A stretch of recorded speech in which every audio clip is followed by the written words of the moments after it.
little bit, but first, let's jump into our game of the week. The only two undefeated teams left in District 3-4A coming into the first week of District, Canyon and Randall, and wouldn't you know it, they meet up in this first game. Let's go ahead and check those poll results. We've got it, and I can tell you Randall was your winner by the fan vote. 55% of our fans say Randall was going to knock off the Canyon Eagles. Might as well go to the game and find out if they were correct. Game of the Week, brought to you by Popular True Value. All right, Matt, let's pick this one up before we go here. First part of the game here. First quarter, no score, Canyon. They've got Cade McCauley filling in at quarterback for Weaver, who's out for a while. McCauley, just a sophomore, with a nice pitch. Right there, Clay Irwin, a great catch as well. Leads to a field goal. Canyon takes the lead 3-0. Mostem? What's that? Mostem, is that the term? What are those crazy kids using? I have no idea. I don't know what you're talking about. Third quarter, that's Colin Bowen to Logan Britton. Another, was it Mostem? Is that what you said? Mostem, yeah. Mostem. First down inside the 10. Bowen finishes that drive with a 4-yard touchdown run. Superman. Makes it 7-3. Randall. Let's go to the second now. Still 7-3 after a Canyon punt. Randall gets it back, and it's Tyler Janelle on the ground. Another big part of that Randall Raider power offense, a long run, refusing to go down. And looking for contact. Yep, there he is at the end of the play to the 18-yard line. Later in that drive, Colin Bowen again is going to punch it in 1 yard out, 14-3 Randall at that point. And the Randall Raiders win the rivalry game and kick off homecoming week really down in Canyon as WT plays tomorrow. But anyway, Randall gets your win 23-13 over Canyon. Another marquee matchup. Paladuro, Amarillo High, oldest rivalry in our area. Let's pick it up in the first. Opening drive, that's Cole Sanchez. 1-yard touchdown run, finishes an 80-yard drive, all on the ground to start the game for the Sandies. Ensuing drive, Antoine Turner. It's the Sandy defense. Tanner Crockett with a big tackle in the backfield. He forces a punt. Amarillo High gets it back. Josh Woods. He's tackled in the backfield by a swarm of Don defenders. That forces a punt, so Paladuro gets it back. Malik Sims. This time they're going to try and go through the air, but Clay Dudding, you know he saw that one on film. Pick 6 as Malik Sims tries to save it. Dudding gets in. That makes it 14-0 Sandies. It's not the first time Dudding's done that this year either. In control early on. Sims rolling out. How about this catch by Elton Anthony right on the sideline? Gets his foot down. It's good. Same drive. We got Will Chappell coming up with a big defensive play again for the Sandies. Another turnover. He forces the fumble and recovers it at the end. Nice play by Will Chappell. Gabe Rodriguez is going to get it, trying to do something off of that turnover. But Hayden Jones and Jermaine Westmoreland for the Don defense, they won't have any of it. Check this play out. Right there, gets Rodriguez in the backfield. And then soon after that in the first quarter, we go to a lightning delay. Get used to lightning delays, ladies and gentlemen. We have plenty of them tonight with all the storms in the area. Amarillo High with all the lightning tonight, though, over the Dons. They win it 31-0, opening up district play.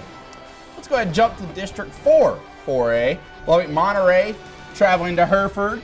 Jacob Garza recovers the fumble. Who was he pitching to? Was there an invisible man out there that we didn't see or know about? I don't know. Swinging in the way of the white faces. That would lead to this. Ray Martinez. This kid is athletic and he likes to show it off. Touchdown, Hereford, 14-0. Thunder and Herd making a statement, but ensuing kickoff. Eric Connor. This is our first of the year. Takes the kickoff and takes it to the house. 14-7 Hereford. A nice way to get back into this game. Ensuing drive, Hereford's Martinez looking for Jadion High. Check out this catch. Sliding to the ground, referee calls him in. That would lead to a field goal by Oscar Chavera, 17-7. But this game would get interesting. Hereford pulls out with a win, 44-34, the 10-point victory. A good way for them to start district play as well. Now let's jump back to 3-4A Thursday night. Dumas coming south to take on the Caprock Longhorns. First quarter, no score. Nathan Thomas with a nice long run. Check out the moves on Thomas. Making Longhorns miss left and right. And Jacob, we've said it all year, Caprock can score, but can they play defense? Not so far in this game. Later in the first, same drive, Brandon Dawkins. He gets the call on 4th and goal. And he gets it into the end zone, 7-0 Demons. Ensuing drive, 3rd and long. Michael Guerrero, we know he can throw. Watch him run. Makes something out of nothing. People missing in the backfield, missing tackles. Guerrero up the sideline. He gets out of bounds. Nice pickup for the Longhorns, but that drive would stall. No, it wouldn't. I lied. Sammy Halamamo gets a sack, and then it stalls. Nice play by the Demon defense. Later in the first, check out Guerrero to Isaiah Betterton.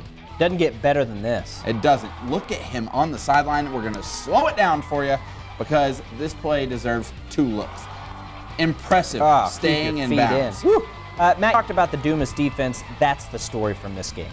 They held the Caprock offense, who we've seen score more than 70 points in more than one game this year, to 29 points and put up 47 of their own as they pull out a huge victory to kick off their District 3 4A play.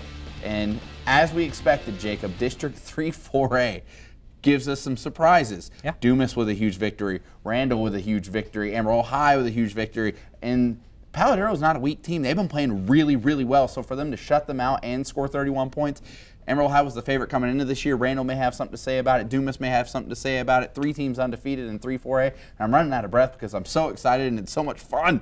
In that case, let's go to 2 5A as we jump back to the Tascosa Rebels. How about this? Very, very easily, the Rebels could be 2-1 and in control of a playoff berth. Instead, the 4th quarters of the last 2 games they played don't go their way. Now they're 0-3 in district play, desperately needing a win on the road against the defending 2 5A champions San Angelo Central Bobcats. Let's go down to San Angelo, find out if the Rebels had some magic on this Friday night. 2nd quarter at 7-0 San Angelo, but Peyton Brooks ties it, keeps it for the touchdown, ties things up at 7 apiece. 4th down for Central. They're going to try a little trickeration here. Fake punt. Stopped by the Rebel defense. Nice job there. And then Tascosa's Tion Wright. He's so talented in so many different ways. He takes this one in for the touchdown, ties the game at 14 at halftime, but then it was all San Angelo in the 2nd half. The Rebels fall to 0-3. Your final 33-14. Joining us now on the phone from the Texas Panhandle Sports Network, our man with the Tascosa Rebels this year, Phil Woodall. And Phil, looks like this one was another 2nd half late game collapse by Tascosa.